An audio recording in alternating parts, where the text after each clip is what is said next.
बीते युगों की एक कहानी सामने आती है। वीर राजपूतों की एक वीरतापूर्ण गाथा सामने आती है। जौहर इतिहास की ज्वालाओं में अंकित एक अनुष्ठान याद आता है, एक गहरा बलिदान, एक परंपरा याद आती है। अपने अटूट वीरता और अटल सिद्धांतों के लिए मशहूर राजपूत समुदाय ने अपने साहसिक करते और उल्लेखनीय परंपराओं के माध्यम से इतिहास पर एक अमिट छाप छोड़ी है। ऐसी ही एक परंपरा जो उनकी भावनाओं के प्रमाण के रूप में खड़ी है, वह है जौहर अनुष्ठान। वीरता और बलिदान दोनों से ओतप्रोत यह अनुष्ठान राजपूत लोकाचार और सम्मान तथा अखंडता के प्रति उनकी उग्र प्रतिबद्धता को उजागर करता है तथा ये एक क्षेत्र राजपूताना के संदर्भ में गहरा और सांस्कृतिक प्रतीकात्मक महत्व रखता है। यह अनुष्ठान उस वीरता, सम्मान और बलिदान से निकटता से जुड़ा हुआ है जिसे राजपूत ऐतिहासिक रूप से उच्च सम्मान में रखते थे। इतिहास के पन्ने अक्सर वीरता, बलिदान और अटूट साहस की कहानियों से भरे पड़े हैं। इन कहानियों के बीच राजपूत समुदाय की यह प्रथा मानवीय भावनाओं की गहराई और व्यक्ति अपने कुल के स्वाभिमान, संस्कृति की रक्षा के लिए किस हद तक जा सकता है, इसकी गवाही देता है।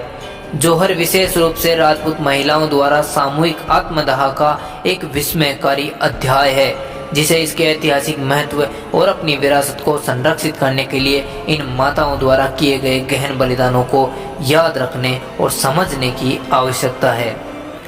जौहर परम बलिदान माताओं का राजपूत इतिहास का सबसे मार्मिक पहलू जौहर प्रथा है। अत्यधिक प्रतिकूलता के समय में, विशेष रूप से जब युद्ध में हार आसन्न लगती थी, राजपूत महिलाएं आत्मसम्मान और स्वाभिमान के लिए सामूहिक रूप से खुद को अग्नि में जलाकर जौहर कर लेती थी।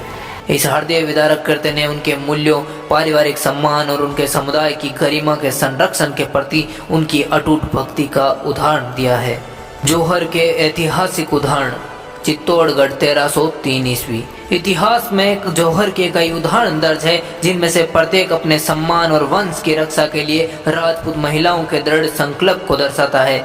सबसे प्रसिद्ध उदाहरणों में से एक चित्तौड़गढ़ में हुआ 1303 ईस्वी में, जब अलाउद्दीन खिलजी ने किले को घेर लिया था। राजपूत योद्धाओं ने हार की अनिवार्यता को महसूस करते हुए बलिदान के लिए अपनी तत्परता का प्रतीक केसरिया वस्त्र धारण कर लिया।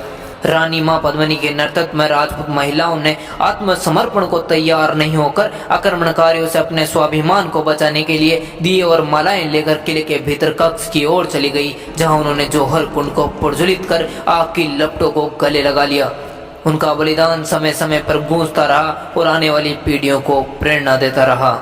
जौहर की प्रथा समर्पण की नहीं, बल्कि अपनी शर्तों पर अपनी नियति चुनने की थी। इसने सम्मान, वीरता और अपने सिद्धांतों के प्रति अटूट समर्पण के मूल राजपूत मूल्यों को रेखांकित किया। जौहर की प्रथा राजपूत समुदाय के अदम्य भावना और सम्मान के प्रति प्रतिबद्धता की एक गंभीर याद दिलाती है। सदियों से बलिदान के इन कृत्यों ने साहस और अवज्ञा की एक ऐसी छवि बुनी है जो पीढ़ियों को प्रेरित करती रही है। जौहर की विरासत से समृद्ध राजपूत समुदाय का इतिहास वीरता और गौरव के प्रतीक के रूप में कार्य करता है, जो हम सभी को चुनौतियों का सामना करने में अटूट सिद्धांतों की शक्ति की याद दिलाता है।